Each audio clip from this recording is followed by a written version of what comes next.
Good afternoon, ladies and gentlemen. My name is Frank Morgan, and I'm Vice President of the Metropolitan Washington Old Time Radio Club. Wendy Wilmer, our President, sends her greetings. She could not be with us here today. We're going to have an original premiere of a play written by Edgar Russell III, and then we're going to have trivia, which will be this year radio programs that went to television. So after the play, please hang around for that. Edgar, if you'd please say a few words to introduce. Thank you, Frank. I'm very grateful to you and Marcia and our other actors for the play today. Some of them have pre-recorded. And I'm also grateful to Wendy Wilmer, who gave me the go-ahead to do this play for you. Some of you may have heard our play last year, Miranda's Miracle. And I always try to write something that has some deep feeling in it, whether it's a comedy or a drama or even a soap opera farce. The announcer is going to tell you in a moment about this play, but I just want to tell you that the three short stories that we're presenting, we hope that one of them may amuse you a little bit. We think one of them is very poignant. And the third one, we hope, will leave you with a sense of wonder. So, without further ado, as Arthur Anderson hated to say that word, Mary, would you give us our first cue?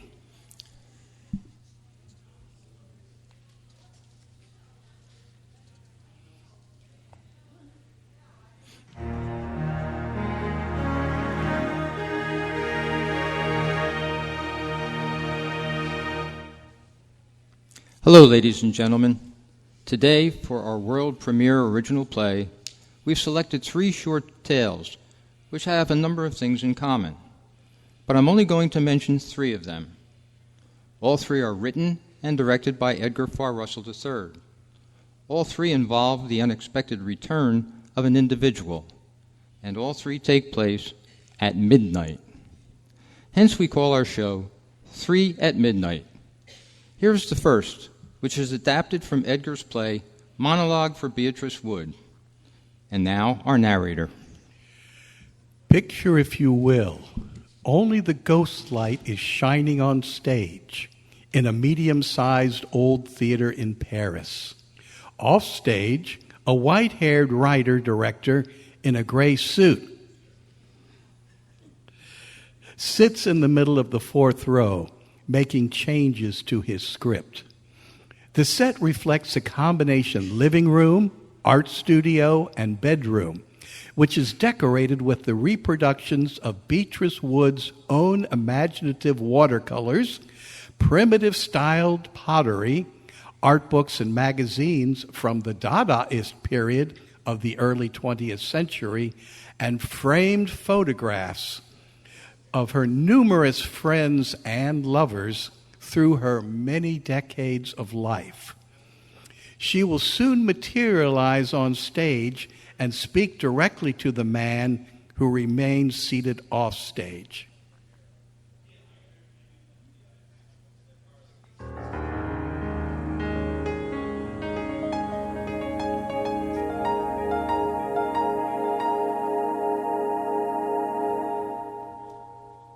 Oh, my. You're surprised at my appearance. Darling, of course it's me. I'm not giving up my style, even though I've lived to be 105. I know I've been dead for 24 years, but how could I miss this theatrical party in my honor? As I look around me, I can see the designer has created a lovely set for your play. Or is it my play? It was my life, after all. Very accurately furnished with reproductions of my artwork and sculpture, thanks to Caitlin's artistic eye. But of course, Minter's the producer, and he gave you both a large budget. That's not really why I came back, my dear. You see, you don't yet understand me. Understand us, I mean. We were all extremely talented, but completely self-centered. Duchamp, Rocher, Man Ray, all the Dadaists. Stage lights go down for a moment and then up.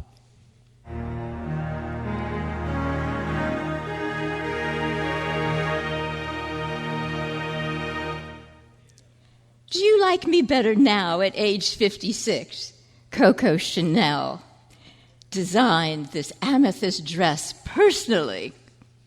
Young man, you're much too caring, loving person to bring this play realistically to life, but to your credit, you have steeped yourself in your own personal romantic drama, surrounded by two beautiful women who each desire you physically, but for different reasons.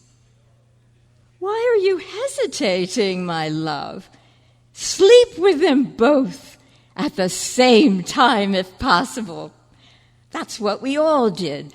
Passion and creativity was our motto, not LOVE. But most of us lived a long time anyways.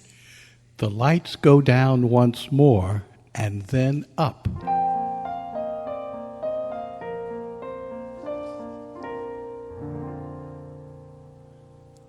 Now, at 24, I'm practically a virgin. When I'm alone, I recall my long journey. Oh, do you know to what I will attribute my future longevity?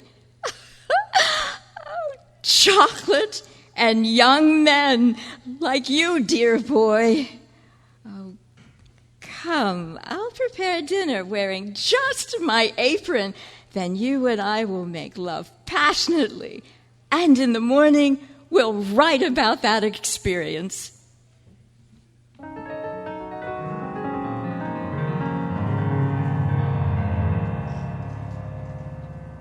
Modesty demands that stage lights go down now, including the disc light, if you please. It is now midnight again. Our second offering is adapted from one chapter of Edgar's novel, Colonel Bear's Voyage to the Moon Princess. I heard from my friend Colonel Edward Bear. His journey from his previous assignment in Washington, D.C., to his new permanent change of station in Mexico City found him stopping in Fort Lauderdale, Florida. I might add that Colonel Bear is a foot-tall brown teddy bear in a blue Air Force Class A lieutenant colonel's uniform. To save per diem, he spends the night at U.S. Post Office number 3 in the overseas bin, awaiting the next leg of his journey to the beautiful Moon Princess to whom he's been assigned. The good colonel sent word that he'd had a most unusual encounter with a strange, blonde-haired, blue-eyed 10-year-old boy and his pet chihuahua, who both appeared at the stroke of midnight. A boy of that description had indeed been a friend and classmate of mine in the 4th grade in 1964. But how could that be the same person now? Well, I'll let Colonel Bear continue the story in his own voice.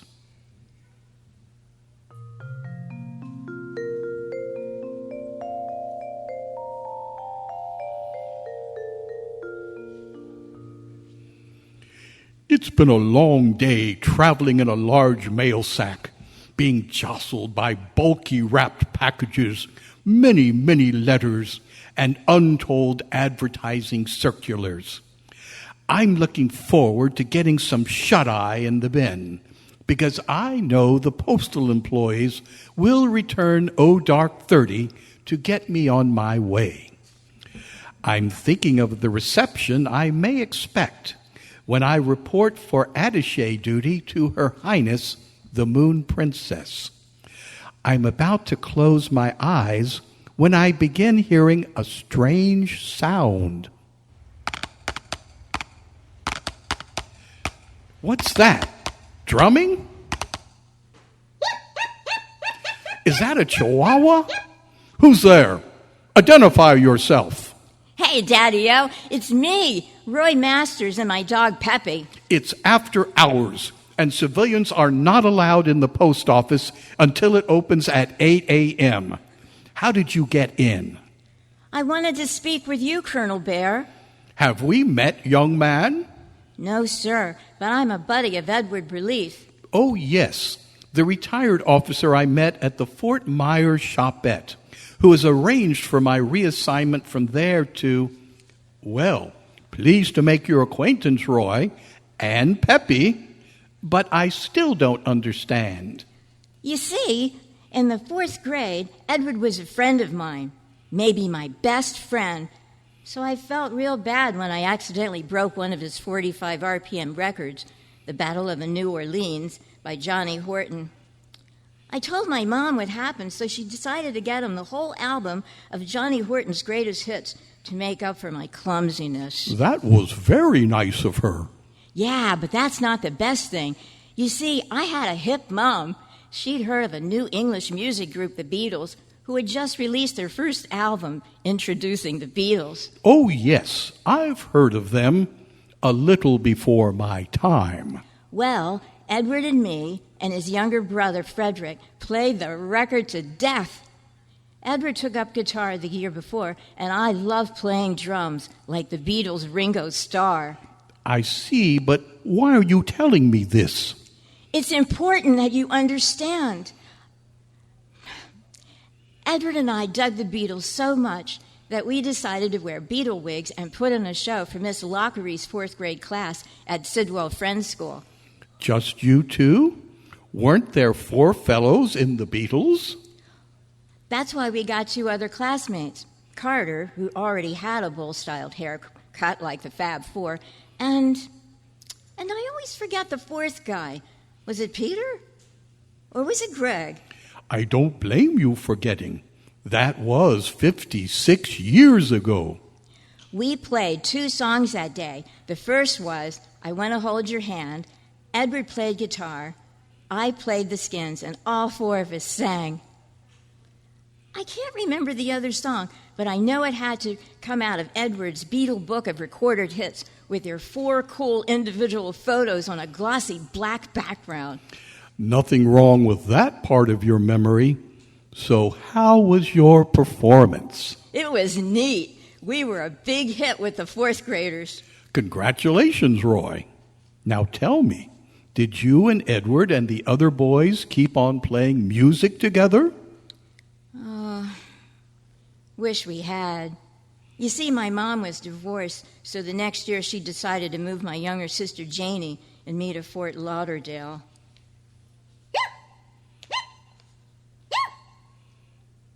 Easy there, Peppy. Did you forget we took you along, too? You don't turn your back on family. No, that's true enough. Speaking of staying in touch, did you ever see Edward again?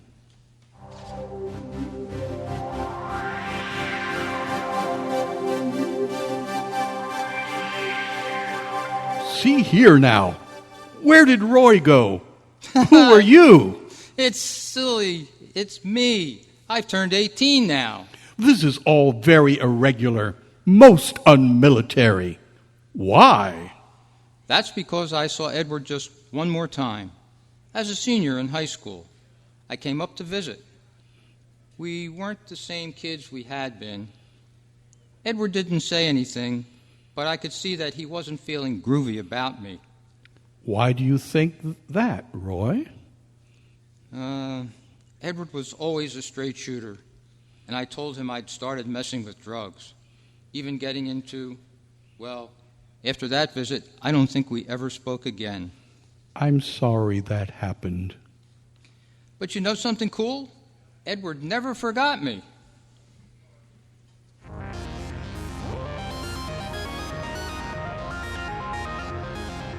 What? Wait a minute. Are you changing again, Roy? Sure. Now I'm 33, the same age as Jesus when he... You see, when Edward was 33, and a major in the U.S. Air Force stationed in Omaha, he recalled that fabulous Beatles concert we performed 24 years earlier. He strikes me as a fellow who remembers everything.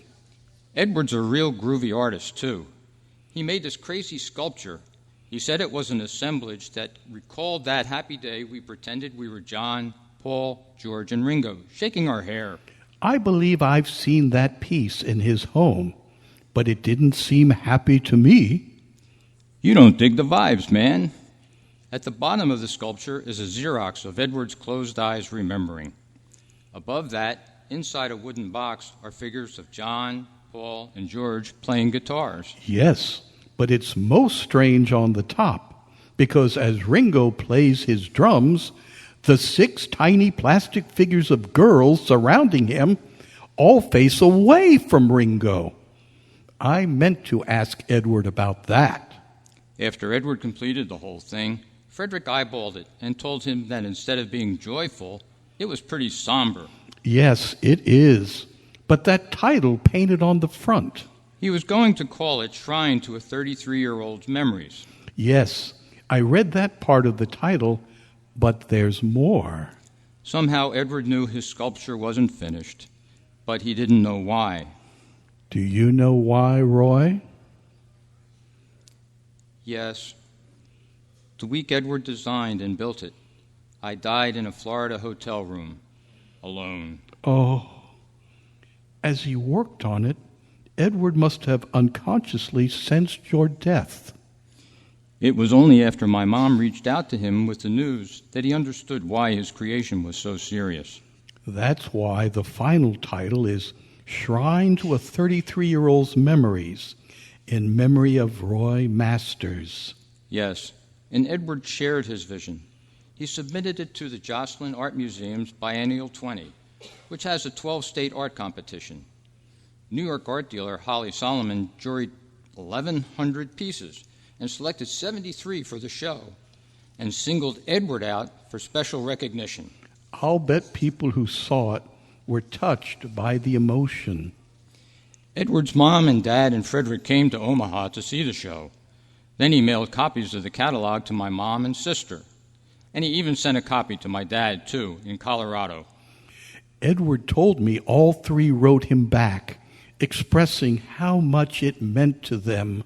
And how much our friendship still means to me. That's why I came back to see you tonight, Colonel Bear.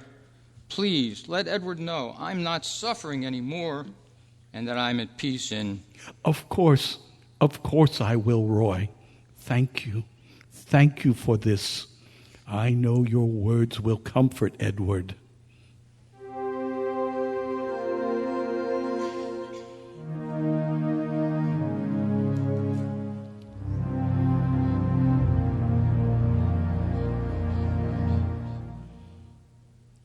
Come on, Peppy. Time to go. I know you're excited to go home. Don't make an accident here, Peppy. I don't have any doggy wipes with me. So long, Colonel Bear.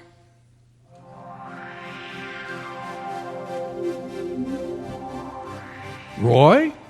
Roy? After Colonel Bear told me all this, I went to look at my sculpture and pondered the possibility of longed-for reunions in the fullness of time. Colonel Bear also thought about things for a long while before sleep finally overtook him. The next morning, as the sun rose, he knew he'd soon continue the trip to his new special companion. We're all on a journey of some kind, aren't we? May yours be a happy one. As we bring our second story to a close, we now hear the chime of a ship's clock as it fills the living room.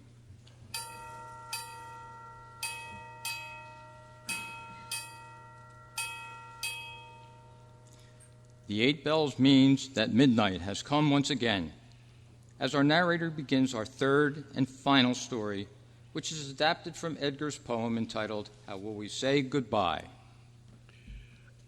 When someone we love becomes ill and the prognosis for recovery is poor, many thoughts may begin to fill our minds. Hope for a miraculous healing? How can I make their day-to-day existence easier? How much time will we have together before the end? And most importantly, how will we say goodbye? Months of knowing her end is approaching. What if I'm not with her at that moment? Will she instead come to me in a dream? Materialize at the foot of my bed? My father's early morning phone call awakens me. Guess she's not going to appear after all. As the weeks go by, I wonder. Later, at midnight in my parents' living room, I see laying on their sofa a shrine of Mother Seton brochure with the portrait of this saint as she once was, an attractive young socialite named Elizabeth who loved to dance. My mother had been devoted to Elizabeth Seton. Maybe that's why Elizabeth's eyes began shimmering. They urged me to look up at the pictures hung over the mantel, drawn in pastel when my parents were young and beautiful, one in uniform, one in lace. My mother's eyes were glowing just like Seton's. Waves of love radiating from her face envelop me as I stand before the two of them. Incredulous, I glance over at my father's picture, and his eyes smile at me, but without the same intensity. I turn back to hers. Her message to me comes through like I was a Morse code operator receiving a wire. Don't be sad, son. I'm just fine. There is no death here. I love you very much. Oh, stop. Oh, I'm sorry. It's not 17. Okay. I'm wide awake. No dreams, no hallucinations. The transmission fades. My mother's eyes pastel again. This is how we said goodbye. It's been many years since that midnight. Now, I'm sending a message to the two of them.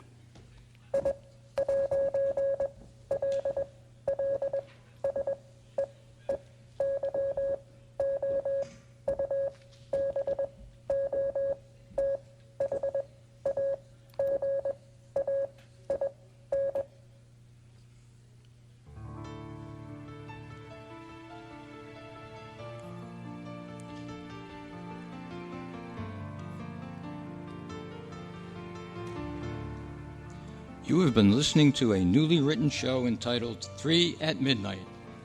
It starred, in order of appearance, Edgar Russell as the narrator and as Lieutenant Colonel Edward Bear, Marcia Bauman as Beatrice Wood and Roy Masters at 10, Wendy Wilmer as the voice of Peppy the dog,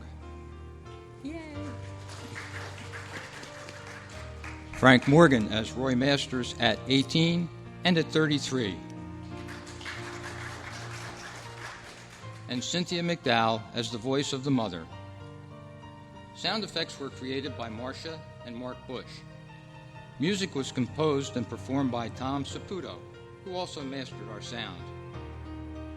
Roy Masters' ghostly drumming was performed by Edgar Russell. The engineer was Mary Ramlow.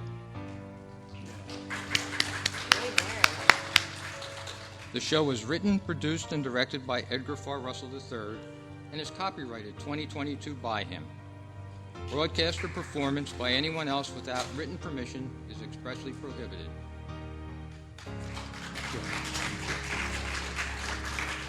Your announcer is Frank Morgan.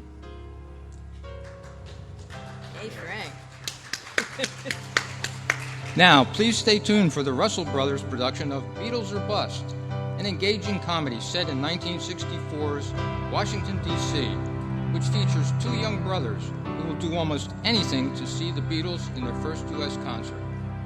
It's part of the new series, Those Burleaf Boys. Thank you, everyone. Okay.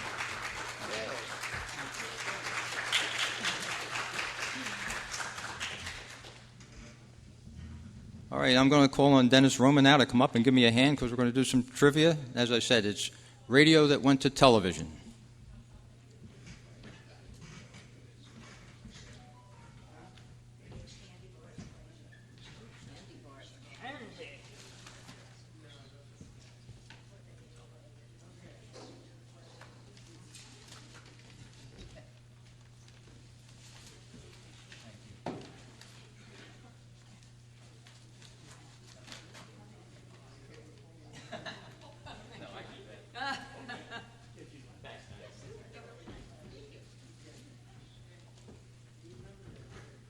Put your hand up when you have an answer. Dennis will find you. He drove all the way up from Washington to be here, and I thank him.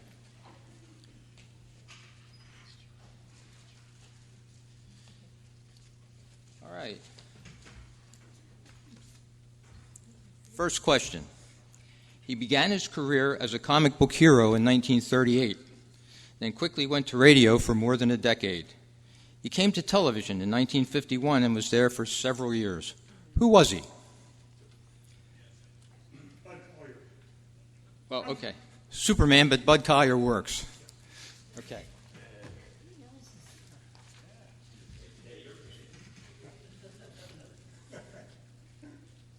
Number 2. He learned about criminal procedures while working on the movie They Walk by Night. He developed what he learned into a successful radio program formulated as a criminal procedural. It went to television twice, once in black and white for several years, and reborn a decade later in color. Who was the actor who developed this well-known show, and what was it called? Need them both. Got it.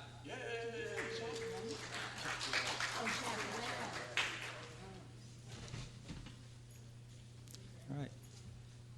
Number 3. Mary Tyler Moore was his secretary on television, but you only saw her legs. On TV, David Jansen was her boss. But this show came from a successful run on radio where Dick Powell played this detective. What was this detective's name? Yep.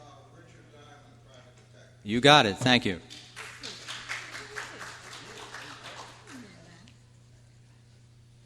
Number 4. This Western hero began his radio career in 1933 and lasted on radio for more than 20 years.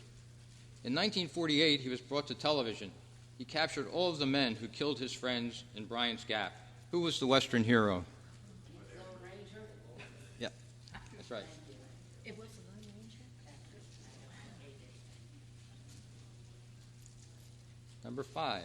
This comedian made Sunday nights at 7 a radio must for decades. Then he brought his act to television for many additional years. Of course, he was never older than 39. Who was he?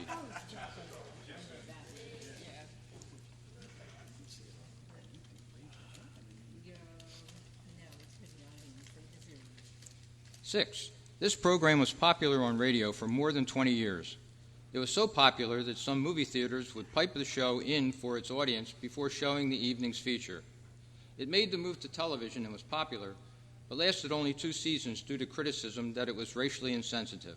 What was the name of the show? Yeah, that's right, Amos and Annie.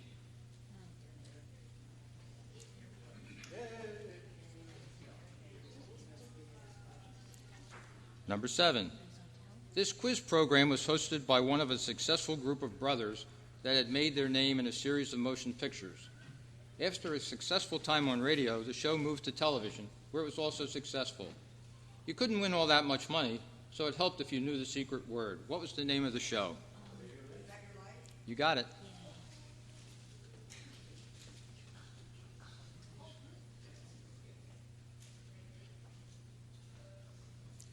Number 8.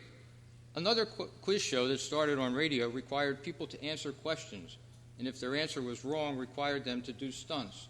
The audience would howl. On television, seeing the stunts was even funnier. What was the show's name? That's it.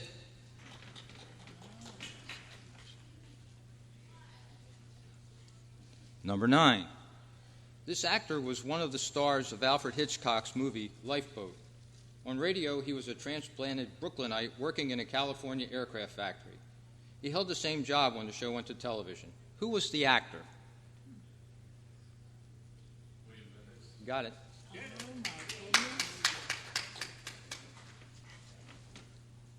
Here's one that's a little more difficult. Number 10. Lou Ayres and Lionel Barrymore played these characters on the radio show dealing with hospital life. Richard Chamberlain and Raymond Massey played them when the show came to television in the 1960s. What were the characters' names? And I want both. Yeah. That's it.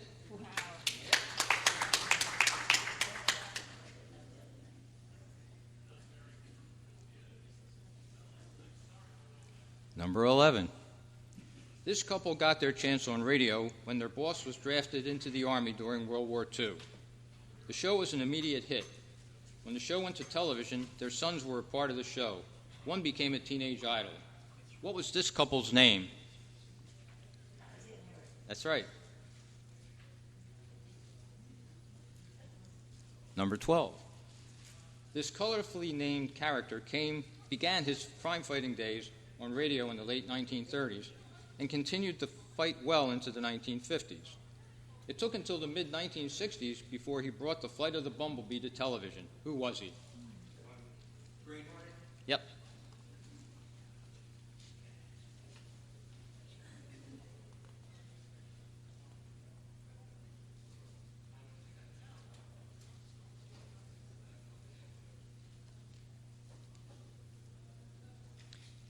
Number 13. At the time he was drafted, Ozzie and Harriet's boss was a successful radio comedian. After the war, he returned to radio and shortly thereafter took his many characters to television. His first name was Richard, but nobody called him that. Who was this comedian? That's it. No. Yeah. Yeah, Richard Red Skelton. All right, number 14. In his early years, the great radio and television actor Gale Gordon played this outer space hero on radio. The character was originally developed from a comic strip. The show came to television in the 1950s. One of the guests here at Manc played him in a movie. Who was this character? Yeah.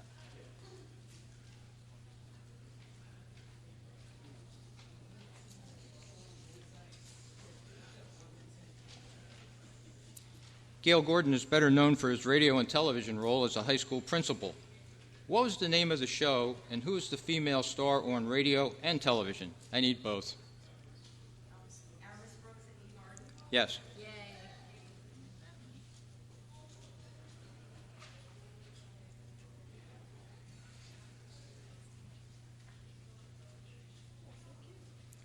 Number 16.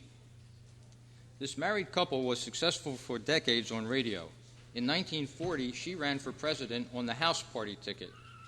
When they came to television, he broke one of the barriers by speaking directly to the television audience. Who was this team of comedians?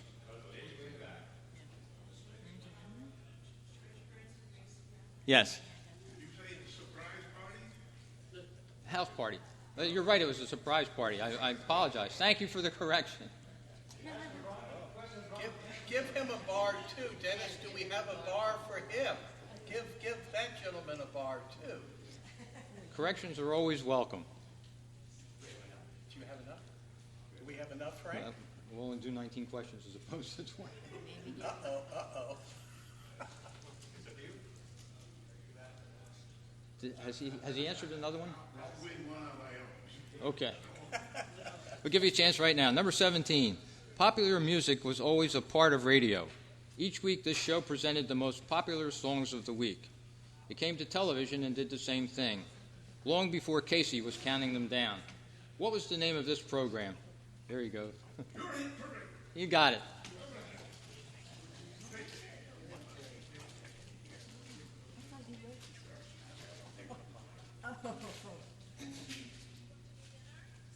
This crime-fighting show had the loudest opening on radio: machine gun fire, whistles blowing, and men marching. It was on the radio for decades and then moved to television. The noisy opening would get your attention right away. What was the name of that show? Yep, Gangbusters.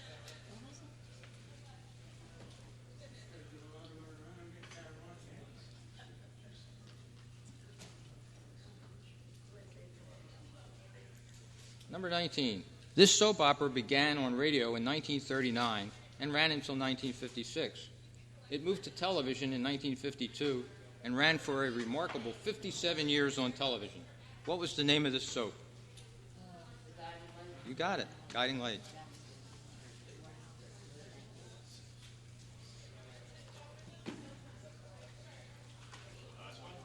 Last one. Occasionally, a television show was so successful that a radio version was born. One example is an adult Western involving a knight without armor, dressed all in black, and living at the Carlton Hotel in San Francisco in the 1870s.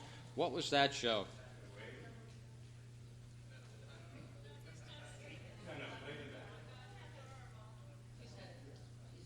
I didn't hear her answer. It's right there. It's right there.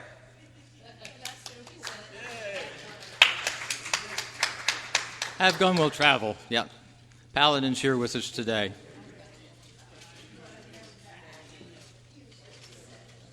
I have a few more questions, but no more candy bars. Anybody want to hear the rest of the questions? Yeah. Okay. All right. We can't forget two more Western superstars who had successful radio careers, followed by successful television careers.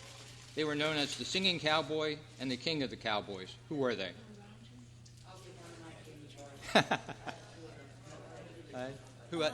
Who has the answer? Anybody have the answer? Yeah, go ahead. Gene Autry and Roy Rogers. Another example of a television show going to radio is a classic Sunday evening television show. It was a game show with celebrity panelists, sometimes blindfolded, asking questions to guests seated next to the show's host, John Charles Daly. It worked well on radio, too.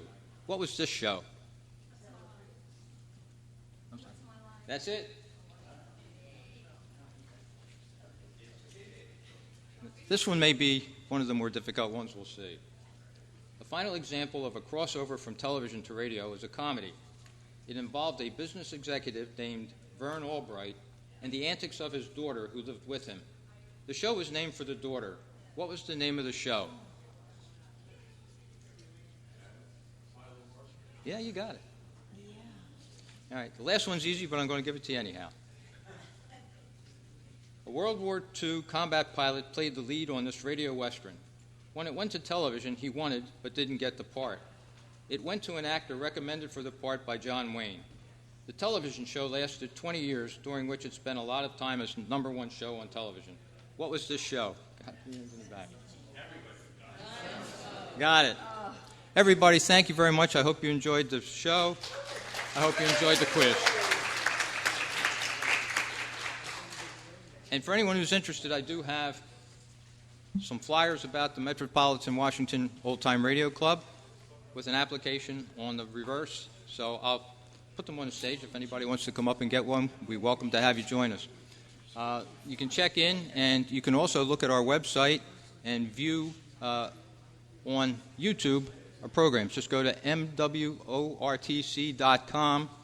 There's a radio picture that will come up. You can click on the video, and you can see some of our most recent programs. Just for example, last month we had a professor from Purdue named Annette Bohannick who talked on the ladies of comedy. Before that we had Stone Wallace, who came to us from Winnipeg, Canada, on Zoom, and he talked about the tough guys. Our upcoming show in October will be, I forget her name, and I should forget, but her program will be on Dick Powell. November, John Abbott, one of our members, is going to talk about Johnny Dollar. And in December, if you didn't see it yesterday, Martin Grams will be doing Sergeant Preston of the Yukon for our club. So, join us, and we're happy to have you. And thank you for staying with us this afternoon.